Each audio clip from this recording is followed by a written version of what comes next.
하나님의 말씀은 사무엘하 16장 1절에서 23절입니다. 사무엘하 16장 1절. 다윗이 마루턱을 조금 지나니 머비보셋의 종 시바가 안장을 지운 두 나귀의 떡 200개와 건포도 100송이와 여름과일 100개와 포도주 한 가죽 부대를 싣고 다윗을 만난지라. 왕이 시바에게 이르되 내가 무슨 뜻으로 이것을 가져왔느냐 하니 시바가 이르되 나귀는 왕의 가족들이 타게 하고 떡과 과일은 청년들이 먹게 하고 포도주는 들에서 피곤한 자들에게 마시게 하려 함이니이다. 왕이 이르되 네 주인의 아들이 어디 있느냐 하니 시바가 왕께 아뢰되 예루살렘에 있는데 그가 말하기를 이스라엘 족속이 오늘 내 아버지의 나라를 내게 돌리리라 하나이다 하는지라. 왕이 시바에게 이르되 머비보셋에게 있는 것이 다 내 것이니라 하니라. 시바가 이르되 내가 절하나이다. 내 주 왕이여 내가 왕 앞에서 은혜를 입게 하옵소서 하니라. 5절입니다. 왕이 바후림에 이르니 거기는 사울의 친족 한 사람이 나오니 게라의 아들이요 이름은 시므이라. 그가 나오면서 계속하여 저주하고 또 다윗과 다윗 왕의 모든 신하들을 향하여 돌을 던지니 그때 모든 백성과 용사들은 다 왕의 좌우에 있었더라.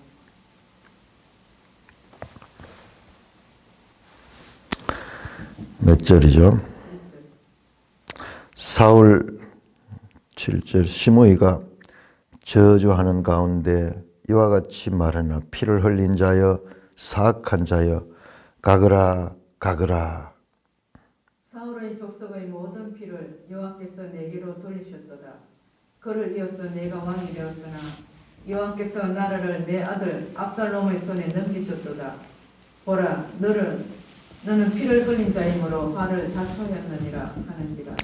수로의 아들 아비새가 왕께 여짜오되 이 죽은 개가 어찌 내 주 왕을 저주하리이까. 청하건대 내가 건너가서 그의 머리를 베게 하소서 하니. 왕이 이르되 수르야의 아들들아 내가 너희와 무슨 상관이 있느냐.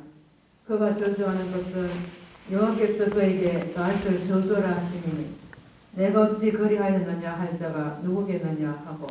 또 다윗이 아비새와 모든 신하들에게 이르되 내 몸에서 난 아들도 내 생명을 해하려 하거든. 하물며 이 베냐민 사람이라 여호와께서 그에게 명령한 것이니 그가 저주하게 버려두라. 혹시 여호와께서 나의 온탕함을 감찰하시리니 오늘 그 저주 때문에 여호와께서 선으로 내게 갚아주시리라 하고.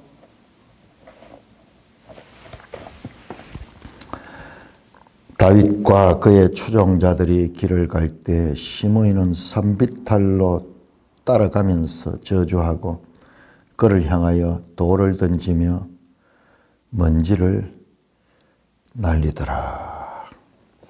왕과 그와 함께 있는 백성이 다 피곤하여 한 곳에 이르러 거기서 쉬니라. 압살롬과 모든 이스라엘 백성들이 예루살렘에 이르고 아히도벨도 그와 함께 이른지라. 다윗의 친구 아렉 사람 후세가 압살롬에게 나갈 때에 그에게 말하기를 왕이여 만세 왕이여 만세 하니. 압살롬이 후세에게 이르되 이것이 너가 친구를 후대하는 것이냐. 네가 어찌하여 너 친구와 함께 가지 아니하였느냐 하니. 후세가 압살롬에게 이르되 그렇지 아니하나이다. 내가 여호와와 이 백성 모든 이스라엘의 택한 자에게 속하여 그와 함께 있을 것이니이다. 또 내가 이제 누구를 섬기리이까. 그의 아들이 아니니까 내가 전에 왕의 아버지를 섬긴 것 같이 왕을 섬기리이다 하니라. 압살롬이 아히도벨에게 이르되 너는 어떻게 행할 계획을 우리에게 가르치라 하니 아히도벨이 압살롬에게 이르되 왕의 아버지가 남겨두어 왕궁을 지키게 한 후궁들과 더불어 동침하소서. 그리하면 왕께서 왕의 아버지가 미워하는 바 됨을 온 이스라엘이 들으니 왕과 함께 있는 모든 사람의 힘이 더욱 강하여 지리다 하니라. 이에 사람들이 압살롬을 위하여 옥상에 장막을 치니 압살롬이 온 이스라엘 무리의 눈앞에서 그 아버지의 후궁들과 더불어 동침하니라. 그때에 아히도벨이 베푸는 계략은 사람이 하나님께 물어서 받은 말씀과 같은 것이라. 아히도벨의 모든 계략은 다윗에게나 압살롬에게나 그와 같이 여겨졌더라. 오 하나님 아버지, 은혜를 감사합니다. 오늘 이 말씀을 통하여 하나님께서 원하시는 그 뜻을 깨닫게 하여 주시옵소서. 예수님 이름으로 감사하며 기도드리옵나이다. 아멘. 자, 사무엘하 15장, 16장, 상당히 다윗께서 피난길 가는데 일어난 에피소드를 나열해서 기록하고 있습니다. 성경이 왜 이런 일들을 이렇게 자세히 기록하고 있을까? 여기에 중요한 의미가 있기 때문에 그렇습니다. 우리 앞에 무슨 그런 장면은 주의 깊게 보고 이런 부분은 아주 소홀하게 보기 쉬운데요. 자, 다시 한번 지도를 그려보면요. 단면도입니다. 여기가 예루살렘, 여기가 기드론 골짜기입니다. 그 다음에 여기가 이제 감람산이죠. 감람산 여기가 마루턱이에요. 그 다음에 여기 내려가는 길이고, 자, 여기 가서 여기가 바후림 가는 곳이 여기서 바후림은 여기 이제 예루살렘 끝이 나고, 자, 우리 지도를 한번 보겠습니다. 147쪽을 한번 봅시다. 147쪽에 보시면은, 자, 12지파가 나오죠. 지금 이 장소가 다 무슨 장소냐 그러면은 우리가 주의 깊게 봐야 되는데, 성경이 얼마나 놀라운 책인지 우리가 이런 걸 확인해 봐야 돼요. 자, 이 장소가 다 어떤 장소냐? 예루살렘, 감람산, 바후림. 자, 이 지역들이 다 어느 지파의 장소입니까? 우리가 이 장소를 유다 지파의 장소라고 생각하기 쉬운데 그렇지 않아요. 베냐민 지파입니다. 베냐민 지파. 자, 원래 예루살렘도 베냐민 지파 것이었어요. 우리가 이걸 잘 알아야 돼요. 지도를 통해서 명확해야 돼요. 원래 준 것이 베냐민. 그러니까 이 바후림에서 시므이를 만났는데 시므이가 누구예요? 베냐민 지파잖아요. 베냐민 지파. 자, 사울 왕이 베냐민 지파였죠. 그래서 이 베냐민 지파들은 다윗이 왕이 된 거에 대해서 불만이 많은 사람들이에요. 우리가 이런 지도를 모르고 그냥 보면 그냥 사건의 연속이지만은 우리가 이런 지도를 통해서 보게 되면은 오늘 이 시므이가 나와가지고 막 다윗에게 그렇게 저주를 퍼부으며 악담하면서 자기 속에 그만큼 많은 상처가 있기 때문에 그런 거 아니겠어요? 많이 눌려 있었던 거예요. 그걸 이제 우리 경상도 말로 꼬방시다 하는 꼬방시다. 네가 우리 조상 사울의 권력을 찬탈해가지고 하더만 네 자식한테 쫓겨나는구나. 그러면서 지금 악담을 펴붓는 거예요. 자, 이 장소에서 자, 피난길을 갑니다. 아직까지 압살롬 군대가 오지도 않았는데 먼저 피난을 가버립니다. 먼저 다윗이 피난을 가죠. 그래 가니까는 이 기드론 앞에서 이 기드론을 이제 여기에 시내가 있는데 이게 간헐천이에요. 간헐천. 그럼 평소에는 물이 없어요. 그런데 이때는 물이 좀 있었던 것 같아요. 건너가는데 뭐 어렵게 건넜다는 그런 이야기 없잖아요. 여기는 보통 이 건기에는 물이 없는 곳이에요. 근데 여기가 골짜기입니다. 골짜기가 이 예루살렘이 산 골짜기도 되죠. 여기 흰놈의 골짜기. 여기 기드론 골짜기. 이게 전부 뭐 하는 곳이냐 그러면은 여기에 무슨 불태우고 뭐 이런 거 할 적에 기드론 골짜기도 마찬가지예요. 우상들 나중에 막 부숴가지고 불태울 때 여기 가져와서 불태웁니다. 흰놈 골짜기는 저기는 뭐 시체 같은 거 처리하고 이렇게 하는 그런 골짜기. 그러니까 이스라엘 지형 자체도 메시지를 가지고 있다니까요. 자, 예루살렘에서 나와가지고 이제 기드론을 건너기 전에 나왔던 사람들이 있어요. 여기에 나왔던 사람들, 다윗 일행과 함께 나왔던 이 사람들 이외에 따라 나왔던 사람이 누구냐 그러면 사독과 여기에서 사독, 아비아달, 제사장들입니다. 제사장들이 언약궤를 가지고 따라 나왔습니다. 그런데 다윗이 그 사람들 돌려보내잖아요. 너희는 예루살렘에 들어가서 기다리고 있어라. 그리고 이 사독의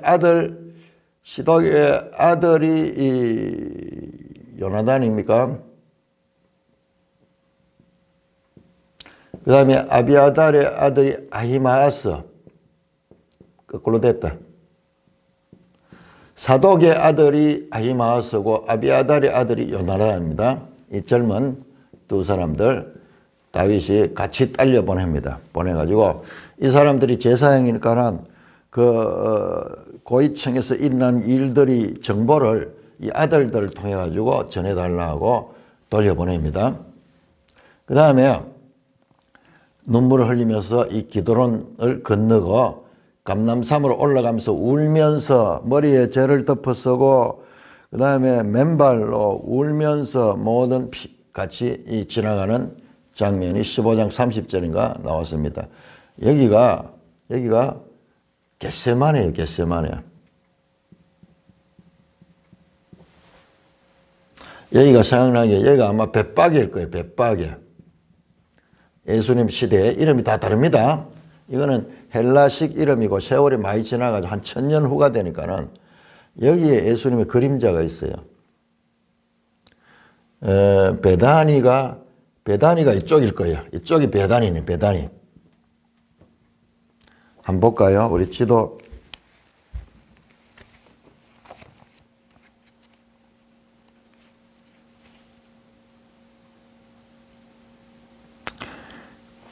베단이고 이제 그쪽이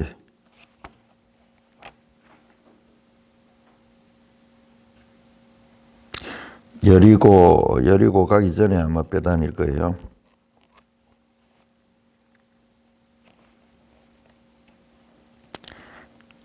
그렇네요. 베단이고 이제 여리고는 좀 더 이제 저 요단강 쪽에 있고. 그러니까 이 베단이가 이 감람산 이쯤 될 거예요. 지금 예수님이 늘 여기서 왔다 갔다 하셨거든요. 그 그림자를 우리가 여기서 봐야 돼요. 자, 그러면서 이 겟세마네 울면서 이 감람산을 올라갔다. 장소 안 나옵니다. 그러나 이게 나중에 보면은 그 겟세마네예요. 겟세마네 것이 뜻이 뭐냐 그러면은 저거예요. 감람류를 짜는 거예요. 짜내는 거. 압착틀이에요. 자, 여기에서 만났는데 마루턱 감람산 정상에서 만난 사람이 후세예요. 후세가 머리에 흙을 덮어쓰고 그렇게 왕을 맞으러 왔을 때 이 후세를 다윗이 나를 따라오지 말고 예루살렘으로 가라고 말합니다. 그리고 후세와 이 사람들 다 예루살렘으로 남아서 적진에서 정보를 제공해주는, 그리고 후세에게는 특별하게 아히도벨의 모략을 마크하는 맨으로, 전담 마크맨으로 후세에게 사명을 주는 거예요. 사명을 줍니다. 그런데 나중에 보면은 이 다윗의 이 계획이 적중했어요. 적중해. 다윗이 아히도벨한테는 안 되지만은 자기가 안 되는 것을 만회하기 위해서 후세라는 전남 마크맨을 거기다 세웠습니다. 자, 이렇게 피난길에서 긍정적인 역할을 한 사람들이 바로 이 사람들이에요. 그리고 나중에 결정적으로 다윗이 황궁할 적에 이 사람들이 역할을 합니다. 자, 그런데 이제 내려가는 길에 마루턱을 지나가지고, 감람산 마루턱을 지나가지고 오늘 처음 나오네요. 처음 조금 지나니, 마루턱을 조금 지나니 여기에서 누구를 만나느냐? 여기에서 시바가 등장. 시바. 근데 시바는 지금 오늘 본문 내용 보면 아주 좋은 일을 합니다. 피난한 일행에게 먹을 것과 필요한 물품들을 포도주와 여름 과일 100개, 떡 200개, 금포도 100송이, 양이 되게 많아요. 그 피난길에 아주 그 요긴한 것과 같은 음식들과 안장지운 나귀에다가 싣고 와가지고 나귀도 주고, 그 다음에 다 피난 가는 사람들이 먹을 수 있도록 공급해 줍니다. 시바가 누구냐 그러면은, 시바가 9장에 나왔어요. 9장. 사무엘하 9장에 나왔던 사울의 종이었습니다. 종이고, 여기 나오는 머비보셋, 사울의 장애인 아들. 원래 장애인으로 태어나진 않았는데 그 피난 가다가 떨어져 가지고 장애인 되나, 머비보셋을 모시고 있도록 시바에게 9장에서 다윗이 명령했습니다. 그리고 머비보셋에게 모든 재산을, 사울의 재산을 다 넘겨줬습니다. 넘겨줬는데 지금 여기 등장하는 시바는 혼자 왔어요. 머비보셋을 버려놓고 혼자 와서 이야기하는 걸 보면은, 왜 그 머비보셋은 안 왔느냐? 그 이야기는 일단 좀 더 살펴보고, 그 다음에 여기에서 바우림 여기 와서 누굴 만나느냐? 여기 시므이를 만나. 시므이. 그리고 시므이는 베냐민 지파 게라 사람인데, 왜 시므이가 여기 있는가? 알았죠? 우리가 여기 베냐민 지파 땅이에요. 베냐민 지파 땅. 자, 그러면서 이 사건들이, 근데 피난길에 만나는 그와 같은 사람들과 에피소드예요. 나중에 보면은 이제 저 마하나임으로 요단강 건너가지고 마하나임에서 이제 회복을 합니다. 회복해 다시 돌아올 때 또 만나는 사람들이 있습니다. 자, 그 피난길에 있었던 에피소드, 그 다음에 황궁길에 일어나는 에피소드가 몇 장에 걸쳐서 나타나고 있으니까는 하나님께서 왜 이런 내용을 여기 이렇게 자세하게 기록할까? 어떻게 보면은 뭐 그냥 일종의 에피소드에 지나지 않는 것 같이 보일 수도 있는데, 우리 성경을 볼 때 이런 분이 나오면 또 그렇게 생각을 하면서 봐야 돼요. 야, 이게 왜 무슨 의미가 있지? 근데 의미를 깊이 이럴 때일수록 이제 성경에 더 중요한 내용들이 나오는 거예요. 자, 16장에는 이제 부정적인 인물들 시바와 시므이가 나왔고, 여기에 15장에서는 이 사독, 아비아달, 요나단, 아히마아서, 그 다음에 후세, 아주 다윗이 이길 수 있는데 결정적인 그와 같은 역할을 하는 사람들이 나타났고, 이번에는 좀 부정적인 역할, 시바에 대해서는 조금 더 평가를 해봐야 돼요. 시바는 다윗 일행에게 아주 유익하게 했지만은, 자, 오늘 본문 한번 보겠습니다. 16장 1절, 다윗이 마루턱을 조금 전에 머비보셋의 종 시바가 안장 지은 두 나귀에 떡 200개와 그렇게 왔다. 그렇게 왕이 시바에게 묻습니다. 네가 무슨 뜻으로 이걸 가져왔느냐? 그러니까 시바가 이 나귀는 왕의 가족들이 타고 떡과 과일은 청년들이 먹게 하고 포도주는 덜해서 피곤하지 말이요. 시바가 엄청 부자더라고요. 사울의 종이지만은 그 종이라도 나름대로의 종의 그냥 우리 성경에 종이라 해놔놓기는 잘 우리가 안 하던데 시종장 같은 사람이요. 시종장 같은 사람. 재산이 엄청 많은 사람이요.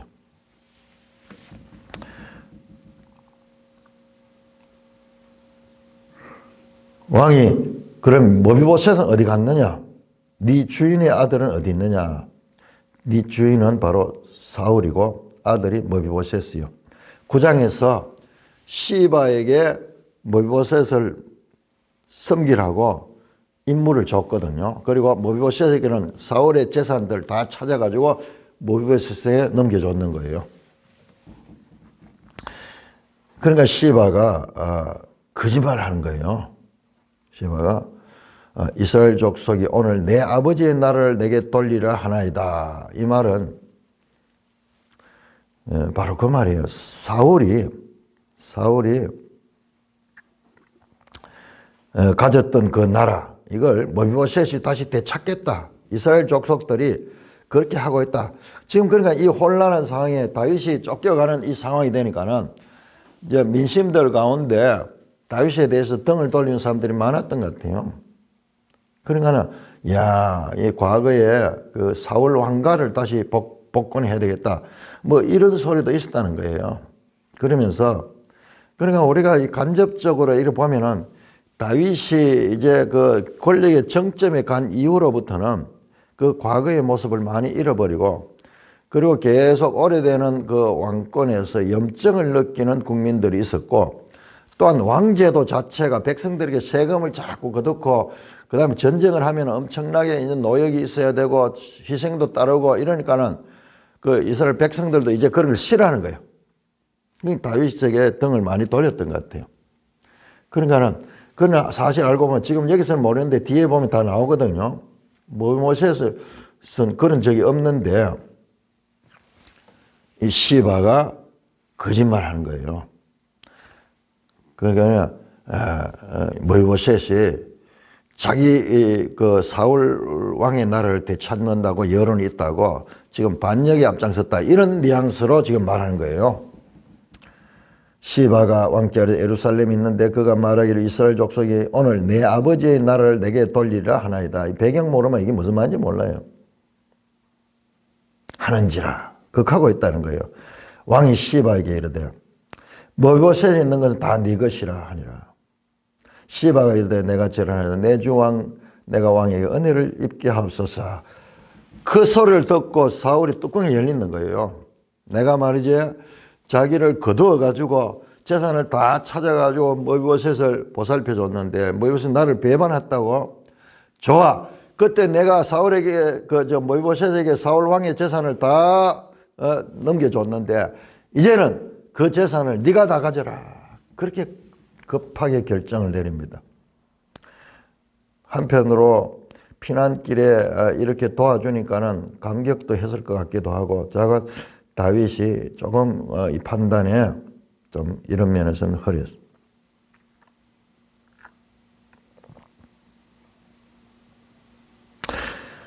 시바의 거짓말에 그것을 확인도 해보지 않고 일방적으로 그 말을 믿고 왕의 권위로서 모비보셋의 재산, 결국 사울 왕의 모든 재산을 이 시바에게 넘깁니다. 그러니까 시바가 내 주 왕이여 내가 왕 앞에 은혜를 입게 하옵소서. 그러니까 시바가 하면 이런 계획을 가지고 왔던 것 같아요. 다윗의 판단이 조급하게 이루어지면서 속아 넘어가게 됩니다. 자, 두 번째 에피소드. 자, 이제 거기를 지나가지고 바우림에 이르니, 바우림이 베냐민 지파 땅이라고 그랬죠.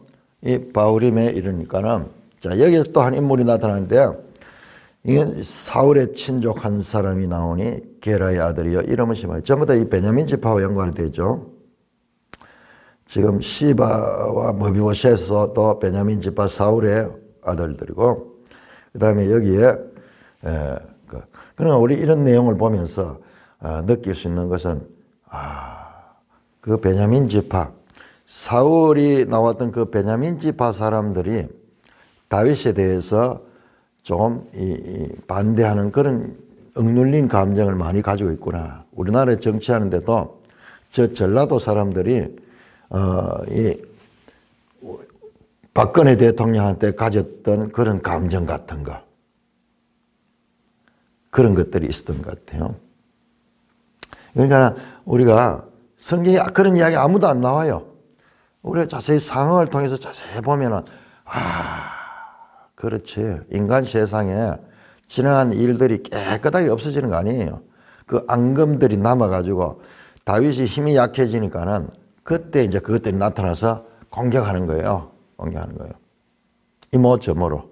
하나는 거짓말로 와서 그렇게 해서 이 재산을 부당한 이익을 취하고 다윗을 판단을 흐리게 하고, 그 다음에 다른 하나는 직접적으로 와서 따라가면서 피난길을 가는 왕과 그 일행을 향하여 계속하여 저주하고, 6절에 또 다윗과 다윗왕의 모든 신하를 향하여 돌까지 던졌다 그래. 간이 배 밖에 나왔네요. 그때 모든 백성과 용사들은 왕의 좌우에 있더라. 왕의 좌우에 있는데 아마 여기에는 시므이만 나오지만 시므이 혼자 왔는 거 아닌 것 같아요. 다른 베냐민 지파 사람들도 함께 있었던 것 같아요. 우리 성경에서 이런 것들을 주의해서 봐야 돼요. 나중에 성경을 보면 이게 알게 돼요. 성경에 한 인물 나온다고 해가지고 그 주위에 환경에 한 사람만 있다고 이렇게 생각하면 안 돼요. 아니 혼자서 어떻게 이렇게 할 수 있겠어요?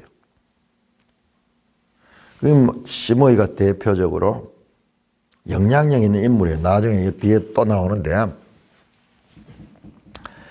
돌을 던지고 저주를 퍼붓습니다. 17절입니다. 16장 7절 시므이가 저주하는 가운데 이와 같이 말이라. 자, 말하면 뭐라고 저주하는가? 피를 흘린 자여 사악한 자여 가거라 가거라. 사울 족속의 모든 피를 여호와께서 네게 돌리셨도다. 그를 이어서 네가 왕이 되었으나 여호와께서 나를 아들 압살롬 손에 넘겼다. 보라 너는 피를 흘린 자므로 화를 자초했느냐. 와, 사울 족속들이 다윗에 대해서 얼마나 원한을 가지고 있었던가. 그 베냐민 지파가 왕가의 가문인데 이제 그들이 다윗에 대한 반감이 어떠했던가를 우리가 알 수 있습니다. 그런데 베냐민 지파 사람들이요, 야, 사무엘 또 보니까는 이게 사사기에 베냐민 지파가 문제 덩어리랐잖아요. 그런데 사무엘서를 이렇게 자세히 보다 보니까는요, 또 그래요, 또 그래요.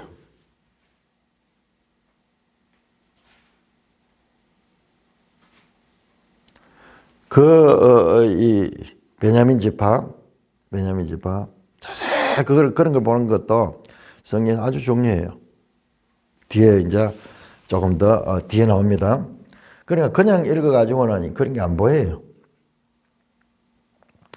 욕을 하는데 네 자식한테 권력을 빼앗기잖아. 네가 부당한 방법으로 피를 흘리고, 피는 무슨 피를 흘려? 다윗이 누구를 죽였는데 사울도 죽이지 않고 그랬는데 아마 자기들은 막 어떻게 소문을 또 그렇게 알고 있을 수, 오해를 할 수도 있겠죠.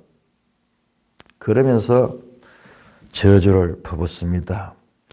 자, 이와 같은 수모 가운데 다윗의 태도가, 그러니까는 옆에 있던 아비새가, 아비새 장군이 왕께였잖아요. 이 죽은 개 같은 자가 어찌 내 주왕을 저주하리. 청한 내가 건너서 그의 머리를 베게 하소서. 그 장군이잖아요.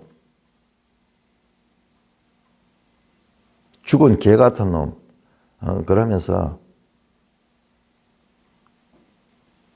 경노하면서 왕의 허락을 받는데, 그런데 그 왕이 어떻게 하는가?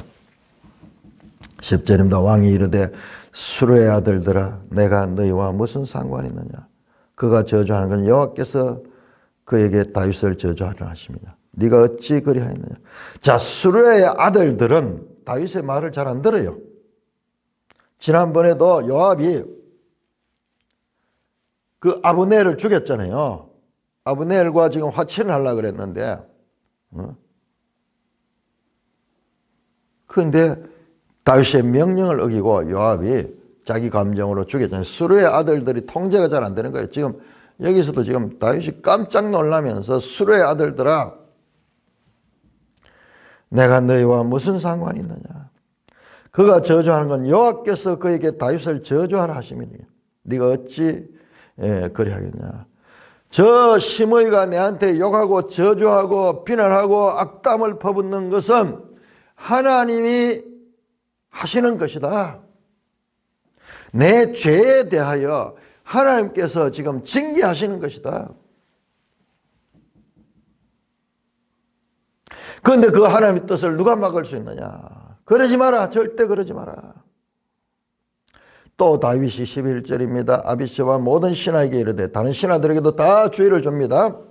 내 몸에서 난 아들도 내 생명을 헤아려 하며 하물며 베냐민 사람이 어떠하겠냐. 내 아들도 나를 죽이려고 하고 반역하고 있는데 하물며 베냐민 사람들은 자기들이 왕권을 빼앗겼던 그와 같은 베냐민 지파 사람들은 내한테 이렇게 하는 게 이게 뭐가 대수겠느냐. 여기에 대해서 인간적인 감정을 가지고 대하지 마라. 이건 하나님의 뜻 가운데 일어나는 일이다. 철저하게 자신의 죄에 대한 형벌인 것을 알고 다윗은 그것을 달게 받고 있는 거예요. 달게 받고 있는 거. 여러분 신명기 26장 41절에요.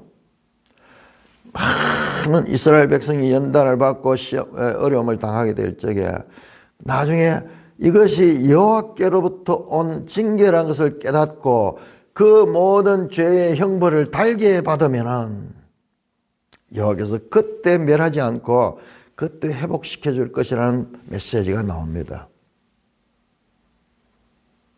그 물론 이스라엘 역사에 이스라엘에 대한 이야기지만은 다윗의 모습을 보세요. 다윗의 자신의 죄에 대해서 참회하고 내가 당하고 있는 이 모든 일이 하나님의 징계의 과정에 있다는 것을 인정하며 달게 받고 있잖아요.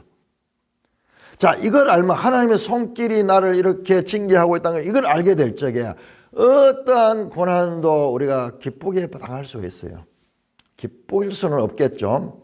왜 그러냐면 우프다 그래, 우프다. 고통 때문에 슬프고 힘들면서도 그러나 기쁨이 있어. 왜? 하나님이 징계하시는 것은 나를 죽이기 위한 것이 아니라 나를 회복시켜주기 위한 과정이다. 어제 우리 교회 지체 한 분이 참 그런 이야기를 잘했어요. 그 어떤 자매님이 그렇게 이야기했어요. 자기가 당하는 어려움들 당하게 되면 하나님 내한테 왜 이런 어려움을 주십니까? 이렇게 기도하는데 이 초신자들은 그게 안 되는 거예요. 왜 내 팔자가 이런가? 그러면서 그분이 그렇게 이야기를 한 거예요. 야, 그렇게 이야기할 수 있는 상태가 믿음 있는 상태다. 그 이야기. 잘 알죠, 그런 부분은. 그래요. 우리에게 일어나는 모든 일들이 하나님의 주권, 이게 우리 개혁주의, 칼빈주의 사상의 이 핵심 메시지예요. 모든 건 하나님의 주권에 의하여 이루어집니다. 내게 일어나는 작은 일들도 그냥 우연히 일어난 것이 아니고 여기에 대한 하나님의 뜻이 있을 것이라는 그런 인식을 하는 그런 태도와 문제가 있고 어려우면 나는 내 팔자가 왜 그러냐 그렇게 생각하는. 그런데 그분은 그걸 안다 하는 자체가 가능성이 있는 거예요. 그 신앙이 그냥 되는 게 아니야. 갑자기 비약이 되는 게 아니에요. 많은 과정을 통해서 하나님을 알고 시간적으로 이 경험들이 쌓일 적에 그 고백이 나오지. 뭐 자기들이 5년, 6년 신앙생활 했다고 뭐 오래 했다고 그런 이야기 하는데 아직 어린아이들이 세상 일들을 한 5년 하고 나면은 전문가가 되잖아요. 뭐 골프도 잘 치고 뭐 일 다 되지만은 신앙의 일은 시간을 그렇게 무시할 수 없습니다. 그렇다고 무조건 시간이 길다고 되는 것도 아니고.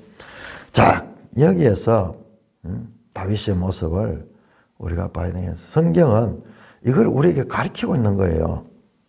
내가 어제 자 시편 51편 한번 보세요. 참 중요한 걸 깨달았어요. 내가 늘 지금 질문을 하고 있잖아요. 여러분들한테 왜 성경은 다윗에 대하여 이렇게 다윗의 죄에 대해 가지고 길고 자세하게 설명하는가? 11장에서 다윗이 범죄하는 과정에 그 심리 묘사를 자세하게 했어요. 자세하게. 뿐만 아니라 그 이후로 다윗이 그 죄로 인하여 징계받는 이야기, 지금 이게 연속이거든요. 지금 이게 그거하고 11장 사건과 분리되어서 이 사무엘하를 보면은 이건 잘못 보는 거예요. 아무리 그 성경 많이 알아도 그거는 잘못 알고 있는 거예요. 다윗이 당하는 것은 방금 고백이 나왔지만 하나님께서 자신의 죄에 대한 징벌을 하고 있다는 것을 그 연장선상에서 읽어야 되는 거예요. 그러면 이게 이해가 되는 거예요. 다윗은 모범적으로 지금 죄에 대한 징계를 지금 달게 받고 있는 거예요. 자, 시편 51편 보세요. 시편 51편 지금 다윗이 우리아 사건을 통하여 범죄했을 때 나단 선지자의 지적을 받고 선 시라고 되어 있죠. 그래서 죄에 대한 상세 보고서가 나오잖아요. 그런데 13절에서 늘 읽을 때마다 이 부분이 좀 이렇게 와닿지 않았어요. 조금 13절에 그리하면 하나님께서 나를 회복시켜 주시면은 나를 구원의 즐거움을 회복시켜 주시고 자원한 심령을 주시면은 나의 마음을 이 자원한 심령을 주사 나를 붙들어 주시면은 그리하면 13절에 보세요. 내가 범죄자에게 주의 도를 가르치리니 죄인들이 죽게 돌아오리라. 하나님이여 나의 구원하며 피 흘린 죄에서 나를 건져서 내 혀가 주의 의를 높이 노래하이다. 주여 내 입술을 열어주소서 내 입이 주를 찬송하여 전파하리라. 다윗이 무엇 회복이 되면은 범죄자들에게 죄인들에게 주의 도를 가르치는 거예요.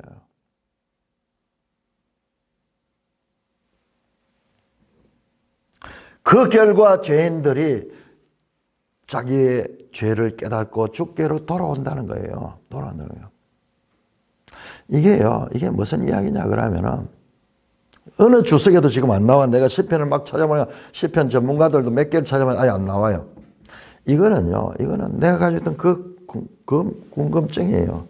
왜 하나님은 하필 사울도 아니고 하나님이 이스라엘에서 가장 위대한 믿음의 사람 다윗을 들어가지고 다윗의 죄를 이렇게 자세하게 보여주는가? 성경만 보면 다윗만 죄인인 것 같아요. 다른 사람들의 죄는 뭐 그냥 슬쩍슬쩍 지나가는데 이 죄를 어느 성경에서 이렇게 사무엘하 11장부터 20장까지 이렇게 이게 전부 다윗의 죄와 연관된 사건이에요. 이걸 못 잡아내면은 아무리 읽어도 무슨 제대로 뜻을 모르는 거예요. 다윗은 알고 있잖아요. 하나님께서 지금 이 징계를 한 거다. 이 징계를 사람이 말이지 그걸 끊어버리면은 안 된다. 절대로 안 된다. 다윗을 통하여 하나님은 죄가 무엇인가를 우리에게 보여주고 죄에서 어떻게 돌이킬 수 있는가, 죄 가운데도 죄의 형벌 가운데도 하나님이 어떻게 긍휼을 베푸시는가, 지금 이 모든 과정이 그걸 보여주는 거예요. 그래서 지금 이 말씀이 그 말인 거예요. 내가 범죄자들에게 주의 도를 가르치라. 다윗의 생애가 주님의 죄에 대하여 어떻게 다스리고 주님이 어떻게 죄인들을 구원하신가를 가르치는 그와 같은 모델이 되는 거예요. 그 결과 죄인들이 주께로 돌아와서 죄사함을 받고 돌아오게요. 회개하고 돌아오는. 이 성경 전체 핵심 메시지잖아요. 핵심 메시지는.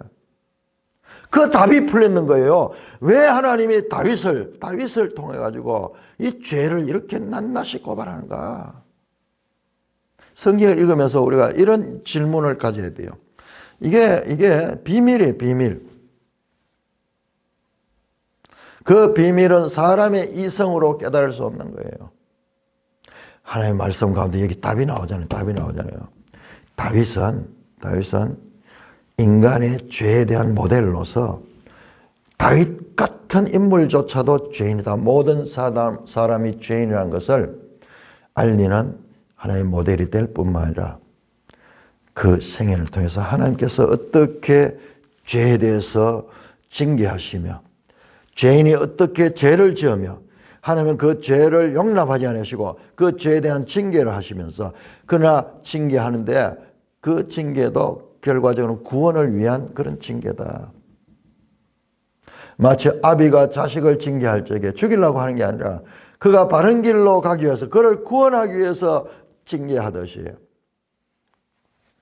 다윗의 생애를 통해서 범죄자들이 죄에서 돌이킬 수 있는 죄에 대한 하나님의 교훈을 가르치고 있는 거예요. 로마서가 여기서 나왔어요. 성경 아무리 읽어봐요. 이렇게 죄에 대해서 자세하게 나온 게인가. 로마서 3장에서 사도 바울이 나오는 이 죄에 대한 정의들이 바로 이 다윗의 삶을 축약했는 거고, 그리고 시편 51편 이걸 축약했는 거예요. 자, 이어서 다윗의 말씀을 보십시다. 11절에서 보죠. 여호와께서 그에게 명령하시기를 그가 저주하게 보라. 내가 이걸 저주를 받아야 돼. 내 형벌에 대한 대가를 빨리 받아야지 내가 희망 있는 자야. 만약 저것을 끊어버리면은 안 돼. 끊어버리면 안 돼. 그러면 내 저주는 점점 더 시간이 연장될 거야. 그런 의미가 의성이네요. 그리고 보세요. 12절 중요하면 혹시 여호와께서 나의 원통함을 감찰하시니 오늘 그 저주 때문에 여호와께서 선으로 내게 갚아주시라 하고. 와, 무슨 말이냐. 여호와께서 내가 이와 같은 수모를 당하고 수치를 당하고 이런 것으로 말미암아 가지고 내 죄에 대한 대가를 탕감해 주실지 알겠냐. 하나님의 은혜를 구하는 거예요. 혹시 여호와께서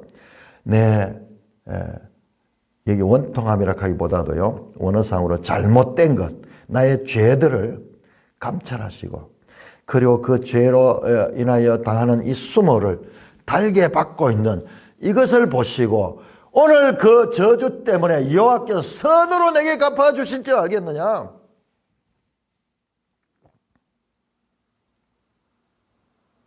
내가 당해야 될 죄에 대한 대가를 다 당함으로 말미암아서 이제 하나님께서 나를 이제 회복시켜 줄 수 있지 않겠느냐. 그러면서요, 이게 정말 중요한, 다윗은 지금 자기가 당하고 있는 이 모든 어려움들이 바로 자신의 죄로부터 비롯된 것임을 명백하게 알고 인식하고 있잖아요. 그래서 하나님 주권의 모든 걸 맡기고 있잖아요. 우리가 지난번 15장 한번 볼까요? 15장 다윗에서 너무 생뚱맞은 모습을 봤는데 15장 14절에 다윗이 예루살렘의 모든 신하와 더불어 이 압살롬이 쳐들어온다 해서 여기서 황급하게 도망가잖아요. 그때 하는 말 한번 보세요. 일어나 도망하자. 그렇지 않으면 우리 중 한 사람도 압살롬에게 피하지 못하라. 빨리 가자. 두렵다. 급히 따라와서 우리를 해할 것 두렵다. 전혀 다윗의 모습이 아니잖아요. 그런데 이것도 이제 해석이 되는 거예요. 해석이 되는 거예요. 왜? 다윗은 자신의 죄로 인해서 일어난 이와 같은 일로 말미암아 가지고 자기가 피를 흘리고 싶지 않은 거예요. 피하는 거예요. 지금 피하는 거예요. 아니 여기서 이 전쟁을 하면 훨씬 유리한데도 지금 피 한 방울 흘리고 싶지 않은 거예요. 왜? 이 모든 것은 자신의 죄에 대한 징계이기 때문에. 그래서 급히 지금 36개 피하는 거예요. 이해가 되잖아요, 그것도.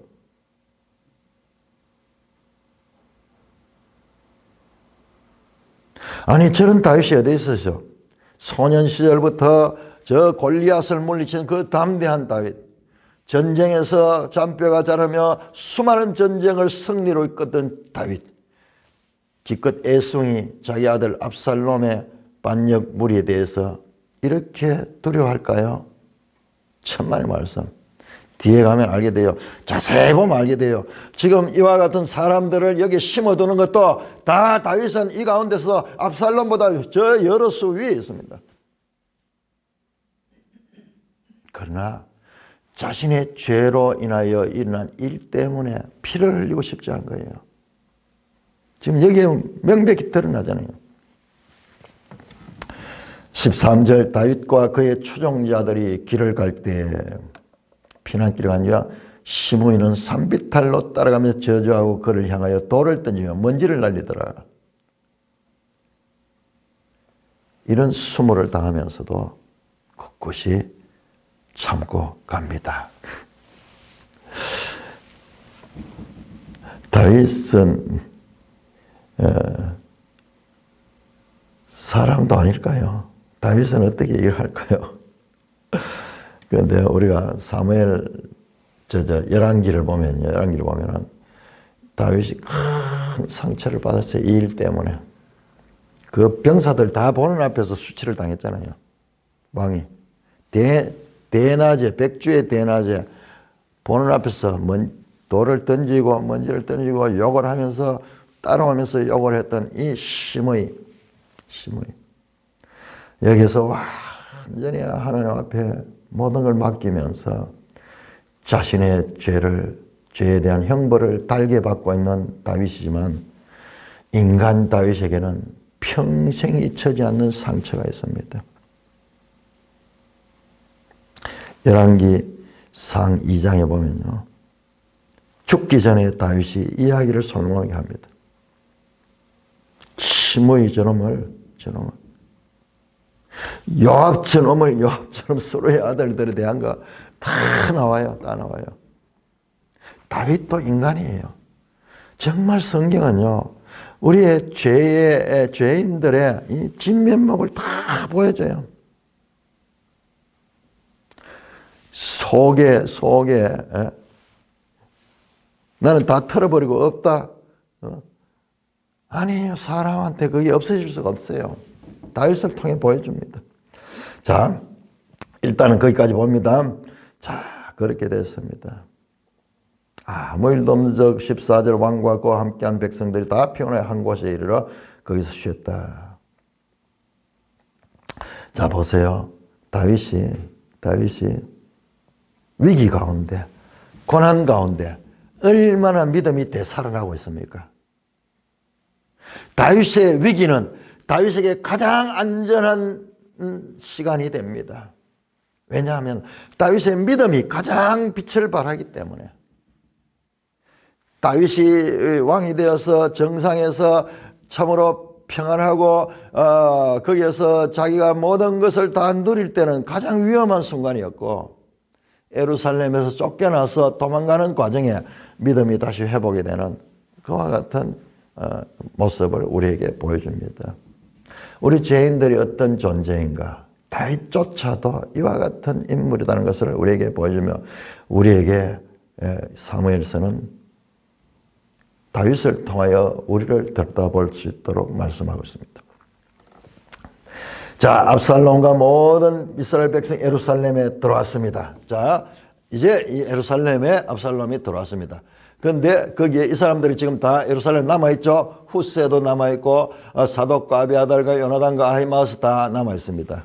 그러니까 이 사람들이 남아서 압살롬을 환영하면서 웰컴 어서 오세요 그러면서 자기들도 압살롬을 지지하겠다고 표시합니다.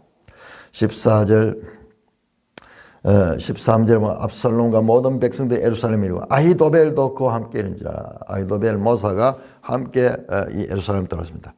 그러니까 그때 14절 다윗의 친구 아렉 사람 후세가 압살롬에게 나가서 말합니다. 그걸 보고 후세가 나오는 걸 보고 압살롬이 후세는 누구냐? 왕의 벗이었거든요. 왕의 친구. 그런데 이게 그냥 친구가 아니고 하나의 직책이 있었던 것 같아. 그 이야기를 하는 거예요. 역대기에 보면은 아히도벨은 다윗의 모사고 그 이어서 후세가 있는데 후세는 다윗의 벗이다 그렇게 나오거든요. 그런데 벗이라는 건 단순한 친구라는 의미가 아니고 이런 모사 비슷하게 왕을 도와주는 그런 역할을 하는 그런 이 참모들, 가장 근접 사람이에요. 두 사람이 다. 그런데 후세는 지금 다윗의 밀명을 받고 지금 여기에 지금 스파이로서 잠입했고, 이제 아히도벨은 이쪽 편이 됐죠. 그래서 이 두 사람이 같이 만날 때 압살롬이 뜻밖의 후세가 다윗을 따라가지 않은 걸 보고, 왜 네 친구와 함께 가자. 네 친구가 다윗이죠. 후세가 압살롬에게 그렇지 않습니다. 그러면서 자신은 압살롬을 지지한다. 이제는 젊은 압살롬을 지지하겠습니다. 내가 이제 누구를 섬기겠습니까? 19절. 그의 아들이 아니니까 내가 전에 왕의 아버지를 섬기같이 왕을 섬기라. 아예 왕이라고 이야기해봐. 압살롬을. 그러면서 다윗이 하라는 대로 그렇게 하면서 압살롬의 신임을 얻습니다. 자, 여기서 벌써 다윗의 작전은 성공하고 있습니다. 자, 20절에서 23절까지 압살롬이 아히도벨에게 이르게 어떻게 할까 계략을 해라. 자, 이제 예루살렘을 점령했으니까 이제 앞으로 어떻게 할까? 그러니까는 아히도벨이 압살롬에게 말합니다. 계략을 합니다. 여기에 다윗이 떠나가면서 이 후궁들을 남겨뒀죠. 한 10명 후궁 남겨줬죠. 그 사람들을 데려와 가지고 백성들이 보는 앞에서 그들과 동침하소서. 그러면은 왕의 이제 압살롬의 왕권이 이제 확실하게 됐다는 것을 백성들이 인정하게 될 것입니다. 그 말이에요. 21절에 보니까는 왕과 함께 있는 모든 사람의 힘이 더욱 강하지라. 왕의 아버지의 미움받음을. 그런데 왕과 지금 아들이 이 둘 다 압살롬 둘 다 부자관계잖아요. 그러니까 백성들이 설마 아버지를 저렇게 할 수 있는가, 그렇게 하면서 아직까지 백성들이 의아한 거예요. 그러니까는 완전히 이제 아버지와는 단절했다. 아버지와는 원수지간이 됐다. 이걸 나타낸 거로 아버지의 후궁들을 당신이 데리고 동침하라. 그걸 백성들이 보여줘 버리라. 와, 악한 거죠. 악한 일이죠. 그래서 압살롬이 온 이스라엘 무리의 눈앞에서 그의 아버지 후궁들과 더불어 동침하니라. 이거는요, 다윗의 왕권을 내가 승계했다는 그와 같은 만방에 알리는 그와 같은 정치적 목적으로 자행된 끔찍한 범죄입니다. 그런데 이 범죄는 바로 나단이 예언했던 것, 12장 11절에 12절에서 당신이 백주에 당신이 우리아의 아내를 범했듯이 당신의 아내들이 다른 사람들에 의해서 백주에 범하게 될 것입니다. 그 나단이 말씀했던 죄의 형벌이 지금 이루어지는 그와 같은 장면입니다. 보세요. 지금 이 내용들이 다 11장, 12장과 연결되어 있잖아요. 그걸 놓치고 보면은 제대로 이해할 수 없어요. 이 가운데서 하나님의 선지자를 통한 말씀이 성취되는 거예요. 성취되는데요. 그런데 23절에 보면은 그때 아히도벨이 베푸는 계략은 사람이 하나님께 물어서 받은 말씀 같은 것이라. 아히도벨의 모든 게는 다윗이나 압살롬이나 그와 같이. 그게 이 아히도벨의 이 계략은 완전히 이제 왕권이 압살롬에게로 왔다는 것을 알리는 상징적인 사건이다. 그래서 다 그 일을 하라는 그 일을. 그러면 백성들이 정말 왕과 왕의 아버지와의 관계는 완전히 끝났다 하는 것을 알고 이제 왕을 전심으로 왕으로 섬길 것입니다. 압살롬을 섬길 것이다. 그와 같은 계략을 내었습니다. 그런데 아히도벨의 계략이 참 악하죠. 악한 계략이죠. 어떻게 자기가 직전까지 섬기던 이 왕에 대하여 이와 같이 악한 모략을 내게 될까? 자, 우리는 흥미진진합니다. 다윗이 심은 후세는 과연 아히도벨을 어떻게 마크하게 될 것이며, 아히도벨은 왜 갑자기 이 왕의 아들에 변심해서 그를 지지하게 됐으며, 뿐만 아니라 그 모략을 베풀어서 너무나 참혹한 인간으로 할 수 없는 이런 일들을 행하게 했을까? 그 이야기들은 이어지는 이야기 가운데서 드러나게 될 것입니다. 찬송가 340장입니다.